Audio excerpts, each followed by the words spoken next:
نبی کریم علیہ وآلہ وسلم نے ارشاد فرمایا، حضور علیہ السلام نے فرمایا ہر امت کا کوئی نہ کوئی فتنہ ہوتا ہے، کوئی نہ کوئی آزمائش ہر امت میں آئی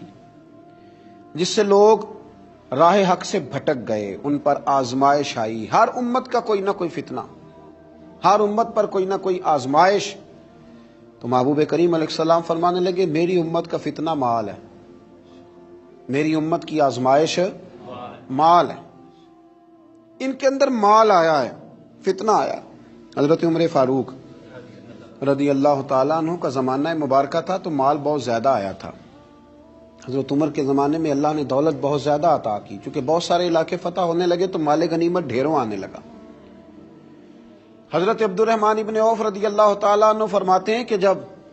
بحرین سے مال آیا تو اتنا مال آیا، اتنا مال آیا، حضرت ابو عبیدہ بن جراح رضی اللہ تعالیٰ عنہ لے کے آئے، اتنی دولت آئی، مسجد نبوی شریف صلی اللہ علیہ وسلم میں مال کا ڈھیر لگا تو جو اونچے قد والے تھے نا وہ بھی مال کے پیچھے چھپ گئے۔ اتنا بڑا ڈھیر تھا کہ جن کا قد اونچا تھا، دراز قد تھے، وہ مال کے پیچھے چھپے ہوئے تھے۔ تو فرماتے ہیں کہ صبح صبح کچھ لوگ جلدی آ گئے نماز کے وقت میں، پتہ تھا کہ رات سے مال غنیمت آ گیا اور نماز ختم ہو گئی تو جا ہی نہیں رہے، ابھی بیٹھے ہیں۔ تو حضرت عمر رو پڑے، جناب فاروق اعظم روئے، اللہ اکبر، درد سا پیدا ہو گیا۔ حضور آپ رو کیوں رہے ہیں؟ فرمایا تم اس لیے رکے ہوئے ہو کہ مال آیا ہے؟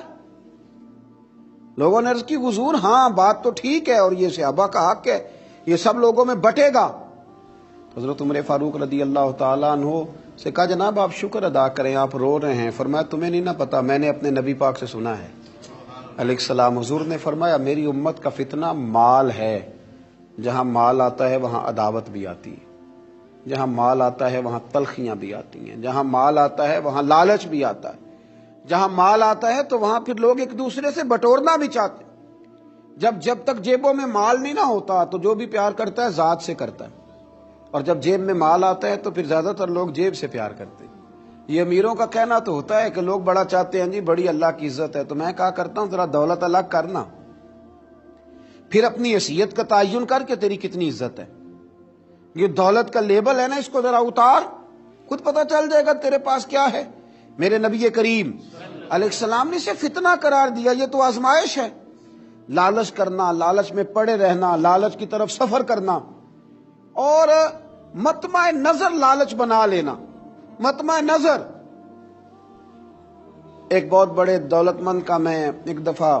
اس کا انٹرویو اخبار میں چھپا تو میں دیکھ رہا تھا، تو کسی نے اس سے پوچھا کہ دولت کیسے کمائی، تو کہنے لگا جی میں نے 10 لاکھ والا کام بھی نہیں چھوڑا اور 10 روپے والا بھی نہیں چھوڑا، سارے کام کیے، بس کوشش کی کہ جہاں سے آ جائے اسے حاصل کر لینا چاہیے۔ اب کھل کے بات تو لوگ کرتے نہیں، حالانکہ بہت ساری جگہوں پہ اس بات کا ترجمہ یہ ہوتا ہے کہ نہ جائز دیکھا نہ ناجائز دیکھا، بس جہاں سے آئے، جتنے آئے، جس ترتیب سے آئے، شام کو یہ حساب ضرور کرنا ہے کہ آج میرے بینک بیلنس میں کتنا اضافہ ہو گیا۔ لوگوں نے دولت ہی کی طرف دیکھا، دولت ہی کو پرکھا، پیسے نہیں تو رو پڑے، جائیداد نہیں تو رو پڑے، مکان نہیں تو رو پڑے، جس دن 4 گاہک کم آئے اس دن رو پڑے، جس دن کام دھندا کم ہوا تو سارے زمانے کو بتایا کہ بڑی غربت ہے۔ میں کہا کرتا ہوں کہ جب اللہ تعالیٰ گاہک زیادہ بیچتا پھر بھی شور کیا کرو، جب اللہ تعالیٰ نوازتا ہے اس کا بھی اعلان کیا کرو۔ میرے بھائی، حضرت عیسیٰ علیہ السلام کا ایک فرمان بڑا ہی شاندار ہے، اس عنوان پر اگر ہماری سمجھ میں آئے تو ہماری طبیعت ٹھنڈی کر دے گا۔ اور جناب عیسیٰ علیہ نبینا علیہ الصلوۃ والسلام نے ایک بات کہہ کے کتنے سارے مضامین بیان کر دیے، اللہ کے پیغمبر علیہ الصلوۃ والسلام نے کتنی ساری باتیں کھول دی ایک جملہ کہہ کے۔ جناب عیسیٰ علیہ الصلوۃ والسلام فرمانے لگے دنیا کو اپنا آقا نہ بنانا، دنیا کی دولت کو اپنا آقا نہ بنانا، ورنہ یہ تمہیں اپنا غلام بنا لے گی۔ اسے اپنا آقا نہ بنانا ورنہ یہ تمہیں اپنا غلام۔ جنہوں نے دولت کو آقا بنایا اس نے پھر ان کو اپنا غلام بنا لیا، پھر بیچارے کروڑوں پتی ہیں پر سو نہیں پاتے ساری رات، اربوں روپیہ پاس ہے پر نیند سکون کی میسر نہیں آتی، چونکہ دولت آقا ہے نا، تو یہ وہ آقا ہے جو قابو آتا نہیں، یہ وہ آقا ہے جس سے دل بھرتا نہیں، یہ وہ والا آقا ہے جس سے لوگوں کی طبیعت سیر ہوتی نہیں، ایک کے بعد دو، دو کے بعد تین، تین کے بعد چار، چار کے بعد پانچ، یہ وہ والا پیالہ ہے جو کبھی پر ہو سکتا۔ محمود غزنوی رحمت اللہ تعالی علیہ نا خیرات بانٹا کرتے تھے، آپ کو پتہ ہے بادشاہ لوگ ہوتے تھے، دولت تقسیم کرتے تھے، تو محمود ایک دن باہر نکلے، سیر کے لیے جا رہے تھے بادشاہ سلامت، تو باہر نکلے تو کہا جتنے فقیر ہیں نا سب کو بلا لو، آج میرا دل ہے میں نکلتا جاؤں اور خیرات بانٹتا جاؤں، نکلتا جاؤں اور خیرات تقسیم کرتا جاؤں۔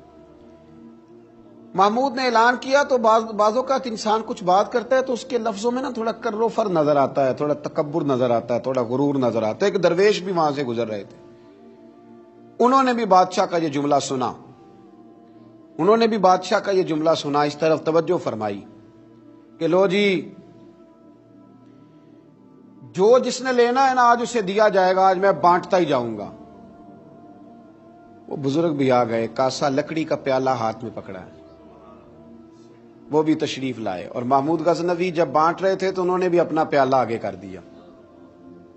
انہوں نے بھی کچھ لینے کے لیے پیالہ آگے بڑھایا، تو محمود غزنوی نے اپنی جیب سے چند سکے نکالے، چند اشرفیاں نکالیں، اور جب بابا جی کے پیالے میں ڈالیں تو آواز تو آئی کھٹکنے کی، لکڑی کے پیالے سے جب چاندی کے سکے ٹکرائے تو آواز تو پیدا ہوئی، لیکن بزرگوں نے پیالہ پھر آگے کیا، کہنے لگے اس میں تو کچھ بھی نہیں، تھوڑا اور ڈال دو۔ محمود کہتا ہے میں نظر ڈال کے دیکھا تو پیالہ تو واقعی خالی تھا، بادشاہ تھا، کہہ چکا تھا کہ آج بانٹنا ہے، جو کوئی مانگے گا اسے دینا، پھر جیب میں ہاتھ ڈالا۔ یہ انا کا بت بھی بڑی مشکل سے ٹوٹتا ہے نا، یہ بڑا پکا ہوتا ہے، یہ نہیں ٹوٹتا۔ دوبارہ پیالہ ڈالا تو پھر چیزیں کھٹکنے کی، بجنے کی آواز تو آئی، لیکن بزرگ کہنے لگے کہ تم نے تو کچھ بھی نہیں دیا۔ پھر پیالہ آگے کیا تو محمود نے جھوک کے دیکھا تو پیالہ پھر خالی تھا، اس نے پھر کچھ ڈالا، پھر دیکھا تو خالی، پھر ڈالا، بجنے کی آواز آئی، پھر خالی۔ اب بادشاہ تھا، ہارنے کا نام ہی نہیں لے رہا، یہ شکست کھانا ہی نہیں چاہتا، اس نے تھیلے منگا لیے، بوریاں منگا لی پیسوں کی بھری ہوئی، ڈالتا جا رہا ہے، بجنے کی آواز آتی ہے۔ محمود تھک گیا، کہنے لگا بابا اس کے نیچے کون سا سوراخ بنایا ہوا ہے، کیا ہے اس کے نیچے، جو سمجھ میں نہیں آ رہا کیا ہے۔ تو ان بزرگوں نے بڑی شاندار بات کی، کہنے لگے محمود یہ انسانی خواہشات کا پیالہ ہے، اور یہ خواہشات کبھی پور نہیں ہو سکتی، ایک پوری کرتے ہیں تو دوسری بن جاتی ہے، ایک پوری کرتے ہیں تو دوسری۔ حضرت مولا علی شیر خدا رضی اللہ تعالیٰ عنہ فرمایا کرتے تھے نفس کی خواہشیں ان بھیڑوں کی طرح ہیں جو کبھی قابو میں نہیں آتی، ادھر سے گھیر کے لاؤ تو ادھر والی نکل جاتی ہیں، ادھر سے گھیر کے لاؤ تو ادھر والی نکل جاتی ہیں، دونوں کو سمیٹو تو سامنے والی گائے۔ یہ خواہشات ہیں، یہ کبھی پوری یہ نہیں پوری ہوتی میاں۔ پھر انسان آگے سے آگے بڑھتا رہتا ہے، ہرس کرتا ہے، لالچ کرتا ہے، طمع کرتا ہے، لینے کی خواہش پیدا کرتا ہے، لیکن یہ چیزیں کبھی اس کے حق میں مؤثر ثابت نہیں ہوتی۔ ہاں میرے نبی کریم علیہ الصلوۃ والسلام سے پوچھا گیا تھا یا رسول اللہ ذلت کیا ہے؟ فرمایا لالچ کرنا۔ تو حضور عزت کیا ہے؟ فرمایا جو رب نے تجھے دیا اس پہ راضی ہو جا، اللہ عزت عطا فرما دے گا۔ قناعت میں عزت ہے، لالچ میں ذلت ہے۔ تو ہرس کرنا، ہوس کرنا، مال کے پیچھے بھاگنا، لوگ تعلیم حاصل کرتے ہیں تو مال کمانے کے لیے، ہنر سیکھتے ہیں تو مال کمانے کے لیے، کسی استاد کے پاس جاتے ہیں تو مال کمانے کا طریقہ سیکھنے کے لیے،